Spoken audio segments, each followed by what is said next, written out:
Today I'm going to show you how to make some awesome collage and paper rip effects. Now, alternatively, if you guys want to do this in a fraction of the amount of time, I made 4 digital products from this tutorial that allow you to drag and drop these looks into your editing software. The first pack has animated and still high quality mixed media textures. The second is a collage pack that comes with templates so you can animate these in seconds. The third is all about paper rip, paper shred, and paper fold transitions. There's also glass smash transitions too. You just need to drag your footage over the placeholders and that's it. You can even load in your own custom textures to change the look of the paper as well. I'm doing a summer sale right now, so my entire store is 15% off. So now is the best time to get these at a discount. But I'm not just here to sell you things, I'm here to teach you things. So let's hop into After Effects and I'm going to show you step by step how a lot of these collage looks are made. All right, so first off, we're going to need to gather our assets to create our collage looks. Now, of course, what you can do is photo scan any actual physical materials you have and bring them into the computer. And in fact, with a lot of the transitions, a lot of the looks, you can do that yourself. But photo scanning takes a lot of extra time. It takes a lot of extra money. So I'm going to try and focus on doing everything in computer and trying to get as realistic as a look as we can. So this website here, this is internetarchive.com. If you don't want to photo scan your own images, you can look through here. Just make sure if you're using this with a commercial project, you're searching for the copyright usage. You have all these photo scans of hundreds of thousands of different vintage materials. So I'll use this as an example for the tutorial. Right click, save our image, and then we can just drag this into After Effects. So one of the most useful starter tools you're going to need to know when you're creating your collage looks is masking. And you have 2 options for this. You have your normal pen tool, which you can just click up here and just zoom in, create a little mask. Pretty simple. You also have the roto brush tool. And if you're going for something like an animated collage, like you see in those A$AP Rocky music videos, this is a great tool for roto brushing out certain elements. So again, gather your assets. I'm just going to use the assets I've already gathered from my collage pack. So I'm just going to grab a few of these and then we'll drag them into our composition. And it's pretty self-explanatory in terms of building your composition out. You just want to play around with the layer structure. So obviously, if a layer is below another, it'll move behind like a sandwich. So we can place some of these wherever we'd like. And the first thing I want to talk about here is actually creating some movement for this collage so that it's not just a still image sitting there. And to do that, what we can do is go up to composition settings, and we're going to change the width. So I'm just going to crank this up a bunch. So now you can see what we're going for here, and you can go through to start and just place all of your collage elements where you want. Again, I'm going left to right here, but you can go up and down. We're essentially just going to create a little camera movement so that it's sort of panning through and changing as we go. So I'm going to bring in some textures now just to build out this composition a bit before we start animating the layers and animating the camera. And I'll drag in some of these layers, and again, making sure that I'm dragging them beneath all of my normal collage layers like this. And I think what makes these look best in terms of composition is really just layering a ton of different assets. That's what makes everything sort of blend together. So there we go. I made a random little mashup of some different things. Again, I did this in like 5 minutes. Putting some thought and time and design effort into your composition goes a long way. But now let me show you how to actually start animating some of these parts as well as animating the camera. So what we can do here is we can select all of these layers. So I'll hold down Shift, click to select all of them. I'm going to right click and I'm going to pre-compose them. And this is going to move all of these into a new composition. So I'll name this Collage Master. Now what we want to do with this new composition, we want to go up to Composition, Comp Settings, and this is where we want to set the width or the height back to our original comp. So this is what you're going to export the collage as. And if you want, you can do phone aspect ratio if you're doing for Instagram or something, or if you're just doing normal video, 1920 by 1080 or 4K or whatever. So now you see everything's back to normal, but we can still, if I click P and change around the position, get this sort of moving collage. So you can start the position all the way to the left like this. And then what you can do is you can keyframe this position. You can drag for however long you want this to be. So if you want this to get all the way through your composition in 4 seconds, you drag to 4 seconds, and then you just drag your position slider until we have that edge set back where it needs to be. So we've created a little keyframe, and here's what that looks like if I click play. Just a little animation where we're swiveling to the right, and you can change the timing. If I drag that keyframe out, it's going to be a lot more slow. And again, if I drag it in, it's going to be super fast. So there's the beginning of our animation. Now let's talk about actually animating these specific parts. And if you want, you can pop back into the full composition here if this is easier for you. So in terms of just adding some simple little animation so that these things aren't just still images and they're just moving a little bit, it brings a little bit of life into them. What I recommend you do is you select the layers and you click P, it'll bring up the position. Once you've done that, you want to alt click the position and then it's going to bring up your expression editor. And we can just use a simple little wiggle expression. So I can go wiggle, parenthesis, and let's go 5,25. So now it just adds some simple little looping movement to whatever asset you want. You can also add any custom movement. So say you don't want the wiggle, you want to actually do some custom animation for this. Again, you can just show your transform, keyframe all of these, and say you want it to sort of rotate a little bit like this. And then at the end, you just want it to go back to normal. You can just click reset. So now we've made a little keyframe animation where we have movement, but we're controlling that movement. Another cool little trick, you can actually duplicate each of these layers because they in of themselves are transparent PNGs. So we can select here, click Control D to duplicate, and just drag those duplications underneath.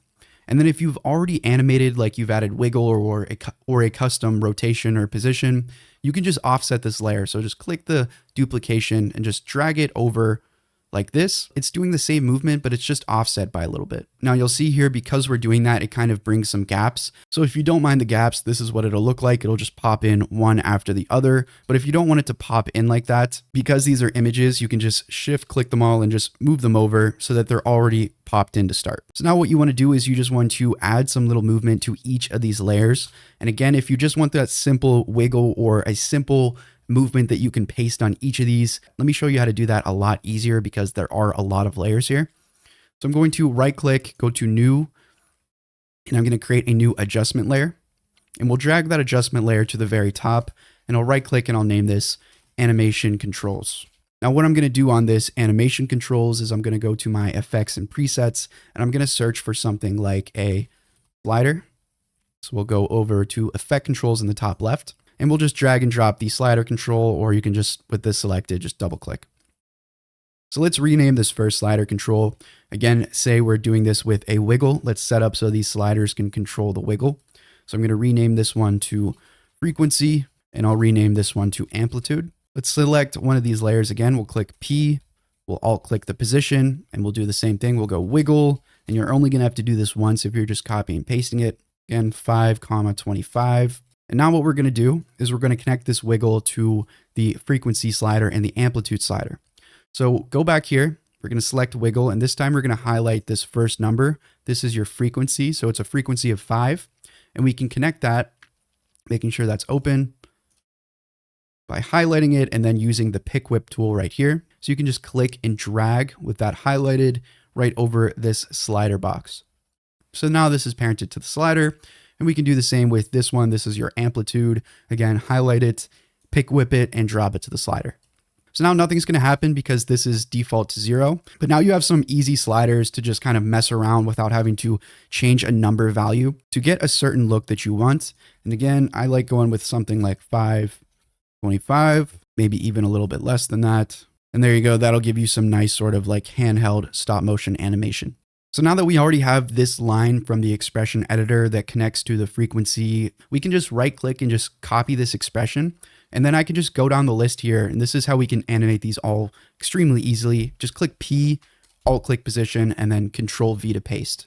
And that's all you have to do. So let's just keep doing that. P, alt click position, Control V to paste. So instead of having to go through and animate every single layer, we're just going to do this. So now every single layer is parented to our animation controls. So I can just, if I click play here, you see everything is kind of wiggling around. So obviously we want to control each of these. Maybe you don't want everything wiggling around so much. So what you can do is you can just find the layers that you don't want to wiggle, like maybe these background layers here, just alt click position so that it'll stop and it'll remove the wiggle. Or what you can do is you can add some sort of alternate version to the wiggle. We can go in here. So where it says frequency slider, every time it says slider, click after the parenthesis and you can go divided by 2. So now it'll just make it so that it's less extreme.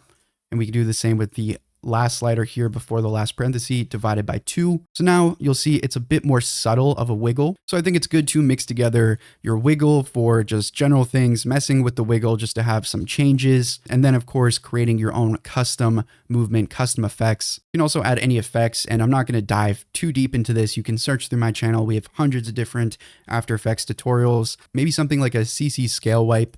Could be pretty cool if you want to get like crazy with distortion and things like that. You could do something like this. So you can pick your direction here, keyframe the stretch, go like that. And then if you open up effects, find CC scale wipe. Anytime you want this to just like loop back to the center, however much you want, and just click reset. It's easier than having to redo the values. So now you'll have this. So now if we go back to our collage master comp, here is what our collage is starting to look like. And you'll see just with a couple of steps already looking pretty good. You already have a decent amount of movement in there. You already have a ton of different layers. Now what I'm going to do here is I'm actually going to make this seamless. So right now we just have our position that's keyframed and it's moving from left to right. What we can do is just click here to take away the position keyframe. And instead of position, we're going to use the offset effect. So under effects and presets, search for offset, place that on your comp. And now you'll see if I shift center and I move it to the right, it's automatically going to show this corner, which is over here. So now what we can do is shift center to, and we'll do the same thing. We'll move it to the right. And we're going to keep moving it to the right. Instead of ending it at this edge, we're just going to keep moving it until we're basically back at the very first frame. So there we go. So now what we should have is a seamless loop. So if I click play, this is automatically going to loop to the start. When it gets to the end of the composition, it's just going to automatically go and play from the start. So this is great for Instagram reels, things like that. Pretty cool. Just some easy little animation tips. And that's really about it in terms of putting together a quick little collage animation. Again, the same goes for footage. You can use the exact same setups. The only thing that's going to change is step one. Instead of using your masking tool to mask out an image to make it transparent, you're going to instead use the roto brush tool. So let me drag in some footage here. I'll right click, transform, and fit to comp. We're going to double click so that we're going from composition to a layer.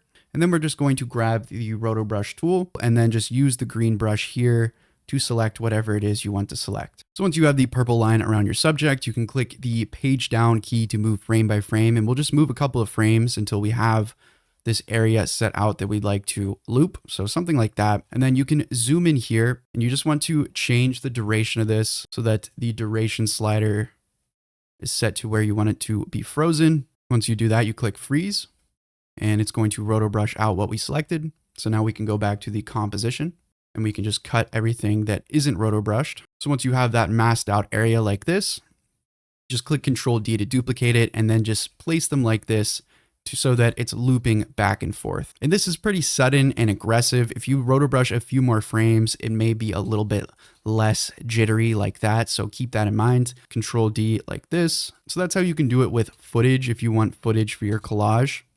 Now what we can do is once you have your composition, all the animation set up, ready to go, we can come back into the master collage here. And if you want the animation and the paper and the movements to look a little bit more stop motion-y, if that's even a word, we can add a posterized time effect. And this is a very useful effect for anything that's trying to look like it's made by hand, made stop motion, and that's really just lowering the frame rate. So instead of having this nice smooth motion, maybe you do like that, but alternatively, you can pump that down to something like 12. And now it's going to look like it's a more paper cutout. And maybe that's too much for everything. So I can Control X and instead we can have the nice smooth camera, go back into here and we can put that onto the animation controls adjustment layer. So now all the movements have this sort of paperish 12 frames per second movement. It's not all super smooth. Maybe you like that better, but when we go to our main comp, you're still going to have the smooth camera motion. So yeah, have fun making your compositions. We're now going to move into creating custom paper animations, and this is a bit more advanced, but I think it's only fair to show how I made some of those things that I mentioned in the pack. I'm very against gatekeeping information, so let's talk about how you would go about making something like this, which I think just opens a whole new layer to collage editing, or even just using it as a music video effect or a video essay effect or whatever. So like I mentioned at the beginning, I'm keeping everything in computer. There's obviously ways to create the base plate of the paper crumpling and the motion animation from scratch by actually gathering paper, by photo scanning, or by taking a stop motion animation yourself. But like I said, that takes a lot of work. Maybe you just want to sit down, make a quick collage. I'm going to show you the alternative. And that is by using track mats, or even better, if you want to go deeper, you can use 3D. So I'm going to start with 3D in Blender because A, it's free, and B, I love the idea of being able to create 3D simulations, 3D textures, 3D assets from scratch. And that's why I've been preaching so much that learning 3D is a great tool for video editors because it takes away that reliance on having to go on Google and find things and make them all from scratch with masks and things like that. We're going to fire up Blender, and I'm not going to take any credit for this. I learned this from CG Matter, who, in my opinion, one of the best Blender channels on the internet. Definitely check him out. But to create something like a paper crumple or just adding simulations to paper, we start out by clicking Shift A, and let me first turn on this so you can see what I'm clicking. So we'll click Shift A, and we're going to go Mesh and add in a plane. We'll scale that up a bit, and then we're going to click Tab to go into edit mode, and then we're going to right click and we're going to subdivide this plane.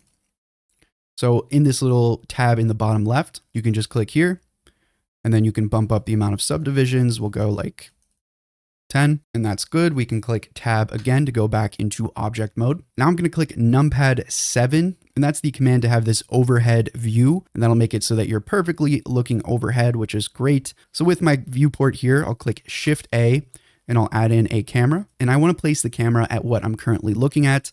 So I'll click Control Alt numpad 0, and that'll place the camera at where the viewport is. And from here, you can change if you want this to be 1920 by 1080. That's what it is by default. You can just click this yellow square for the plane under object properties, and you can just change the scale so that it's fitting the width and height of your composition. And again, this is only by 1920 by 1080. If you want, you can do different aspect ratios. Now we're going to click Shift A, and we're going to go Mesh, and I'm going to add in an icosphere, and I'll just click S and scale that up so that these corners are outside the edges of the paper. So it should look like this. And we'll just hide this for now. So I'll go visibility, hide that. Back in our camera view. Now we're just going to add simulation so that this will crumple. And before that, let's actually make this look like paper. So we'll change over to the shader editor, and we can do that by clicking down here, shader editor. We'll click new, and then under base color, you can just click and release, click, drag and release. And we're going to type in image texture. And then for the image texture, you can just grab a image of wrinkled paper on the internet. Again, in my texture pack, I have like hundreds of these. If you want to source that, I'll just use this free one here. So we'll click open, and then we'll just load up wherever we just saved that. And a little tip, if you hate navigating with the Blender File Explorer, I like just opening my normal one, selecting the path and clicking Control C and then Control V. I just think it's a lot simpler. And then we can just go like this. And we'll click here to actually see the material. And now we'll add in the physics. So we'll go over to physics properties, and we just need to click cloth. I like also changing the preset here, so you can click on cloth presets, and I like to go leather, and you can experiment with that if you want. We're going to go down to field weights, and we're going to change gravity to 0 so that this won't just fall and float whenever we click play. Now we can show the icosphere again. We can select it. And then again, in the physics properties, we're going to click on collision. So now that we have that set up, let's change to the timeline, go to the beginning, and we're just going to make a keyframe where this icosphere scales from this size to a smaller size. So we'll go to the object properties, keyframe the scale, and then I'll go like 60 frames and then just click S and scale it down. And then make sure you lock in those keyframes again, just by going back over here. It's orange, so we need to click and drag down. So those are locked in. So here's what we did. And once you do that, you may see this sort of teetering on the plane. To fix that, let's just show the icosphere again, select it. Under the modifiers, we can click and add in a solidify modifier. And you can change around the thickness on this if you want. Something like this. We'll click this arrow here, and then we'll go ahead and just click apply. Now again, hide the icosphere, and there we go. So now we have our crumpling, but everything is very low res. We can right click and shade smooth. Or if you want more control, you can add a subdivision surface modifier. You can bump that up, and that'll make everything more fluid. And once you have things looking like that, you can just play around with the timing of everything. You might want to make this icosphere just not so small at the end. So I'll just scale it up a tiny bit. And then whenever you do something like that, make sure you go back to the object properties and just right click and replace the keyframes. So yeah, there is our fold into a ball, and then go to the full length of the screen. We're going to put this in reverse later. Once you have the look that you like locked in, you can select the plane, go back to the physics properties, scroll down to cache, We can set the end to whatever our end was. So for me, it's 60, and then click bake. And this will show you what the animation is going to look like baked. If you need to change anything, just delete the bake and just keep messing around with that. So now we're going to render this out. We'll go to the viewport shading. This is what it'll look like when we rendered. We don't have any lights. So let's click Shift A, go to lighting, and then we can just add a sun. And then for that sun, we'll just crank up the strength, maybe change the angle. You can add an HDRI or whatever to make this look a little bit nicer, but that's the basics of how we can get our paper animation. So from here, you go to your output properties and just click here to create a folder for where you're going to export this out, change the end to 60, and then you go render and you render the animation. So that's the basics of using Blender to do something like this. Again, like I said, very useful tool, and you don't have to just do paper crumpling. You can follow other tutorials and apply them to this sort of idea. Like for example, I watched some tutorials on ripping paper to make something like this, where it's the same sort of idea. It's just the paper sitting there, but I'm using this particle rip with fall off to make whatever it is that I want. So once you have your paper crumpling, either by creating your stop motion animation or by using 3D like I just showed you, let's bring that into After Effects and set up the track matte so that we can apply it to the layer. So we're going to right click in After Effects and go to Import Multiple Files. Navigate to the folder where you exported out your paper folding or ripping or shredding or whatever. Click the first frame and click Import, and then click Done. And then very important here, you want to right click on the image comp that it puts in for you, and you want to go to Interpret Footage Main. It's going to by default assume 30 frames per second. Make sure you set this to whatever you rendered out of Blender. So in Blender, I rendered it at 24 frames per second. And now what I can do is we'll just make a new composition to keep this all clean, and I'll name this Paper Fold Out Asset. I can drag in one of the assets from my composition. So let's go with the lady in the center. I'll just Control C, Control V to paste that in there. And we'll just reset the transform, make sure there's nothing in here from our original comp. And then we'll bring in our image collage that we imported from Blender. So here's that. And the first thing we want to do is actually invert the timing of this because it's starting how we want it to end. So we'll right click, go to time, and we're going to time reverse the layer. So now it'll start as a little ball and it'll fold out and reveal. So all we need to do here is create a little track matte for this layer. So if you click toggle switches and modes, you'll see this track matte option, and you can just click and drag this little pick whip onto the layer. So now you'll see with that alpha matte, it's only going to expand the paper so that it shows the shape of our original layer. So obviously we still want our layer to be showing, so we'll show the visibility. So that's the basic idea here, but we're going to do something different instead. So let's remove the track matte. What we're going to do is actually create our own little track matte just for this one. So we'll start right before it starts to open up. I'm going to right click, new, and I'm going to create a solid. I'll just hide the visibility of the solid for now, but I'm still going to select it, and I'm going to create a little mask. And I'll just create a little circular mask like this. And then I'm just going to open the mask, and I'm going to keyframe the mask expansion. And let's trim it so that it starts here.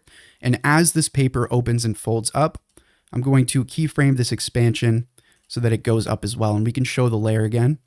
So just keyframe it so that it's sort of following the pattern of it opening up. So it should look like this. And you can mess with the keyframe so that it's a little bit behind.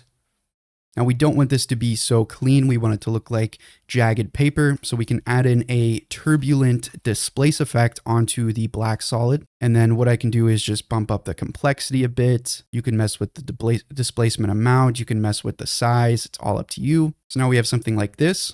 So now what we can do is we can grab our asset that we want to unveil. We can drag that below the black solid, and I'll just rename this to matte. And then we can, again, with our toggle switches and modes on, we can track matte using the pick whip our actual asset, our image to the matte.